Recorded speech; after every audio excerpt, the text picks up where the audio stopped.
Bismillahirrahmanirrahim. In the name of Allah, the most beneficent and the most merciful. Lovely guys, I hope that you will be alright. Today is the second lecture of our idiom series. You will enjoy this lecture because very interesting idioms these are.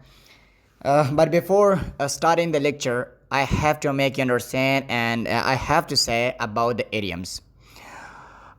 जी बात यह है कि सबसे पहले आपने idioms के बारे में ये बात ज़रूर जहन में रखना है कि एडियम हर जगह में इस्तेमाल नहीं होता। एडियम एक स्पेसिफ़िक जगह पे इस्तेमाल होता है और उसका वही स्पेसिफ़िक मीनिंग होता है।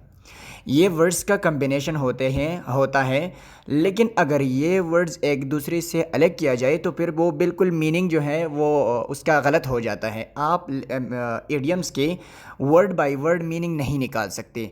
पूरा इडियम जो होता है उसका एक ही मीनिंग होता है। अगर किसी जगह पे लिखा गया है कि अ मैन ऑफ पार्ट्स या अ मैन ऑफ लेटर्स, तो आप इसको ये नहीं कह सकते कि आदमी हिस्सों का, आदमी लेटर्स का, हरूफ का। ठीक है, तो इस तरह नहीं होता।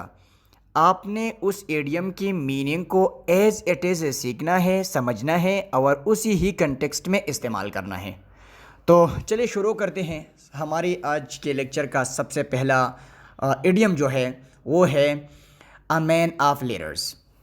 अ मैन ऑफ लेटर्स हम इस्तेमाल करते हैं कि जब कोई बंदा एजुकेटेड बंदा हो, एक अदीब इंसान हो, उसके पास बहुत ज़्यादा इल्म हो। ठीक है, इसके अलावा ये मौलवी के लिए भी इस्तेमाल हो सकता है। मौलवी के लिए भी इस्तेमाल हो सकता है, एक टीचर के लिए भी इस्तेमाल हो सकता है जिसके पास बहुत ज़्यादा नॉलेज हो, इल्म वाला बंदा हो, या वो अपने जो बाकी रिलीजन वाले लोग हैं वो अपने पंडित के लिए भी इस्तेमाल कर सकते हैं। तो सारों के लिए इस्तेमाल होता है ये वर्ड। अब हम इसे इस्तेमाल करते हैं कि ये हम इस्तेमाल कहाँ पर करेंगे। अगर हम कहते हैं कि अ मैन ऑफ लेटर्स, तो इसके लिए हम कहते हैं एक अदीब, इसके लिए हम कहते हैं अदीब इंसान या पढ़ा लिखा आदमी या इंसान।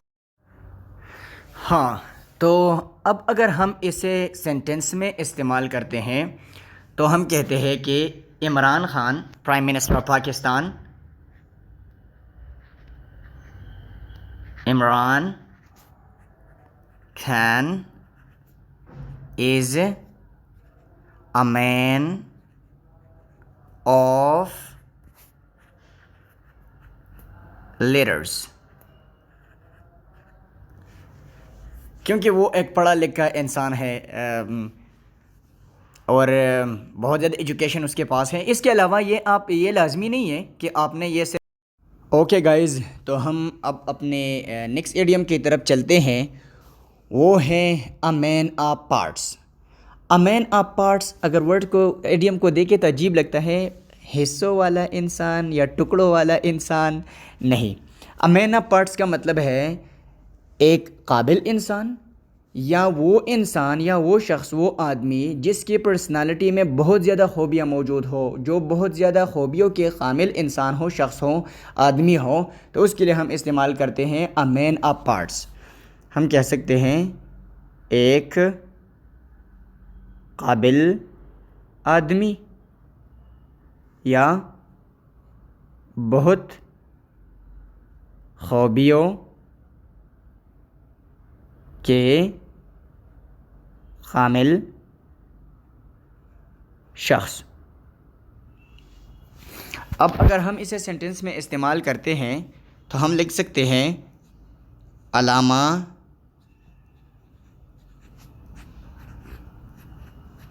Iqbal was a man of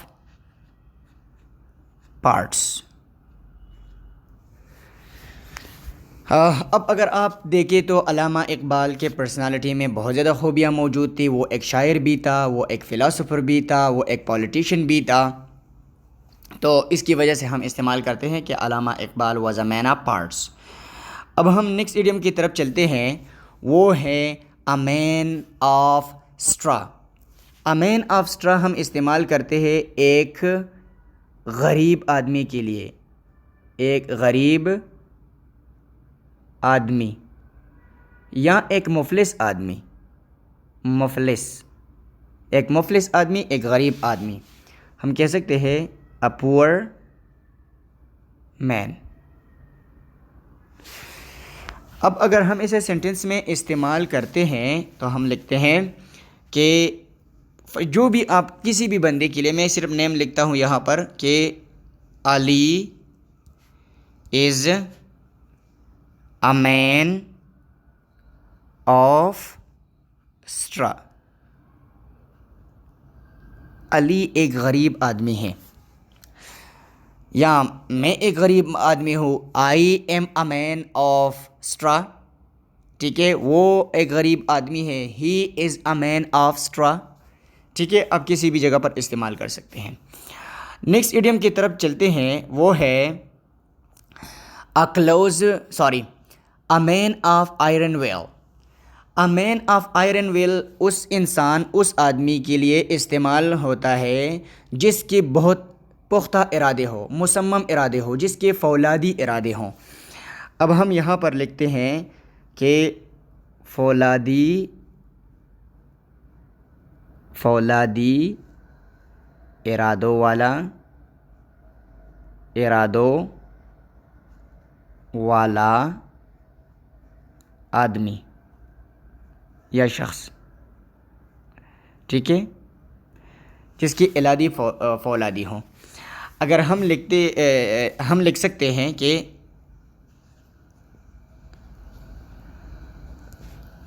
कायदे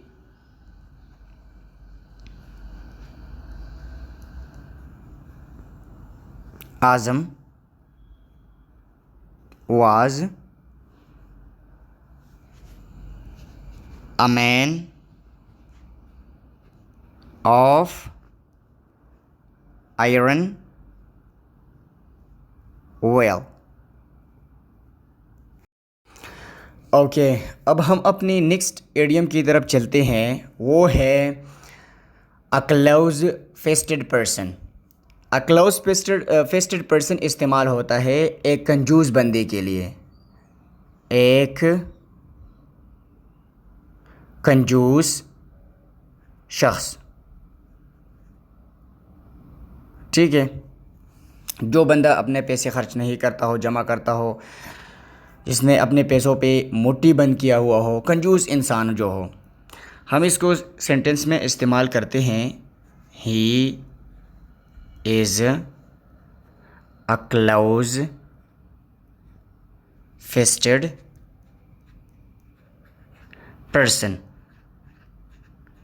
वो एक कंजूस आदमी है। आप अपने दोस्तों के लिए भी इस्तेमाल कर सकते हैं, लेकिन मैं ही इसलिए इस्तेमाल करता हूँ, ऐसा ना हो कि किसी के दिल को तकलीफ़ पहुँचे जो मैं तो आप भी इस्तेमाल कर सकते हैं किसी भी जगह पे, लेकिन मैं प्रोनाउन इस्तेमाल करता हूँ ही। अब जो हमारा नेक्स्ट इडियम है वो है अ वेट ब्लैंकेट। अ वेट ब्लैंकेट उस इंसान के लिए इस्तेमाल होता है जो मज़ा ख़राब कर रहा हो हर चीज़ का। आप किसी पार्टी पे जाते हो तो उसकी वजह से वही उसी पार्टी का मज़ा ख़राब हो जाता है। अगर वो आपके साथ क्रिकेट खेल रहा हो, फुटबॉल खेल रहा हो, मैच के लिए जाता हो तो वो मैच का मज़ा ख़राब करता हो। अगर वो क्लास में हो तो क्लास का मज़ा ख़राब करता हो।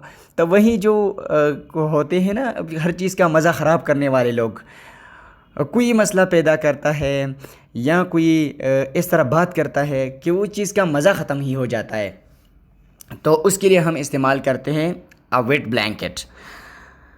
इसके लिए हम कह सकते हैं उर्दू में मज़ा ख़राब करने वाला, चीज़ का मज़ा ख़राब करने वाला, जो किसी चीज़ के मज़ा ख़राब करे। हम कह सकते हैं कि she or he is a weight blanket.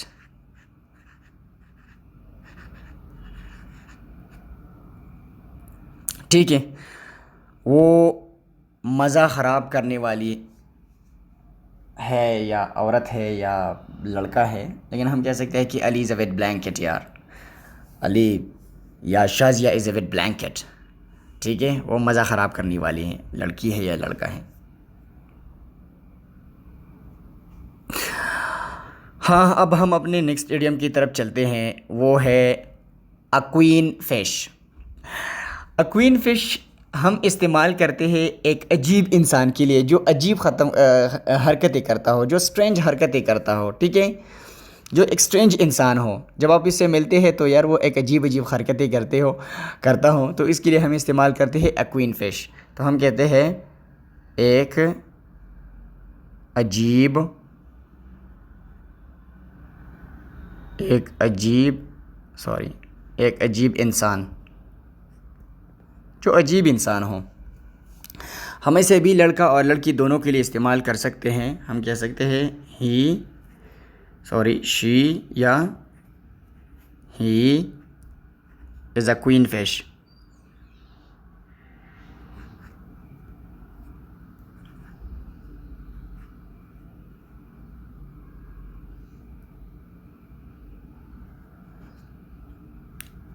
She या he is a queen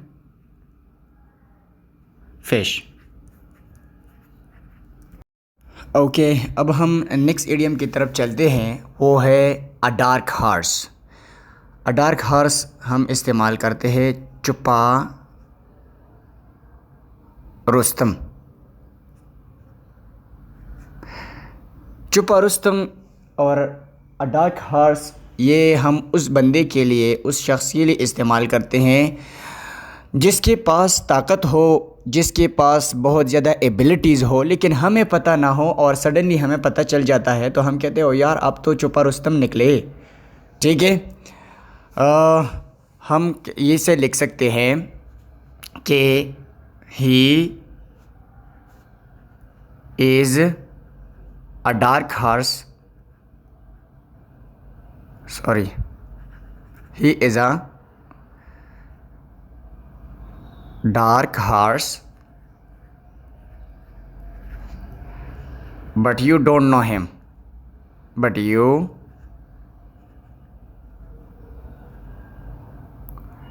don't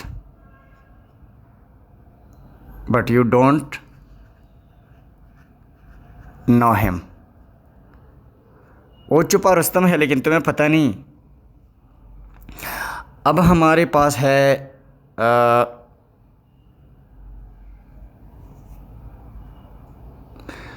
black sheep. A black sheep वो क्या कहते हैं कि एक निकम्मा इंसान, एक निकम्मा इंसान, निकम्मा शख्स, एक निकम्मा शख्स। ठीक है, हम कह सकते हैं कि ही इज़ अ ब्लैक शीप। ठीक है, वो एक निकम्मा इंसान है। लास्ट वन इस लेक्चर का जो हमारा एडियम है वो है अ रोटन एग, गंदा अंडा। गंदा अंडा, ये गंदा अंडा इस्तेमाल होता है बेकार शख्स। ठीक है, बेकार शख्स, बेकार आदमी, बेकार इंसान जो किसी काम का नहीं होता। ठीक है, आप अपने दोस्तों के लिए भी इस्तेमाल कर सकते हैं। दोस्त भी हमारे कुछ गंदे अंडे होते हैं, हमारे फैमिली मेम्बर्स भी, उनमें भी गंदे अंडे होते हैं, सोसाइटी में भी बहुत ज़्यादा गंदे अंडे होते हैं बेकार शख्स, तो आप किसी के लिए भी इस्तेमाल कर सकते हैं। मैं सिर्फ ही और शी एज अ सब्जेक्ट इस्तेमाल करूँगा इसके लिए। ही या she is a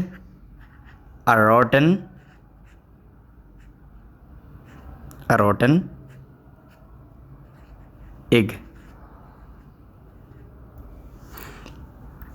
okay guys, तो ये हमारे आज के लेक्चर जो 10 इडियम्स थे वो कंप्लीट हो गए। इंशाल्लाह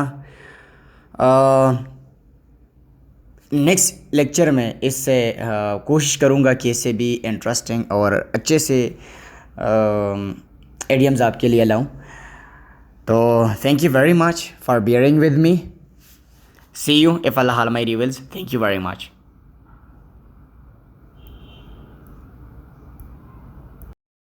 ओके गाइज, तो आज के लिए इतना ही। See you with new idioms, very interesting idioms. Okay, take care, be happy, Allah Hafiz.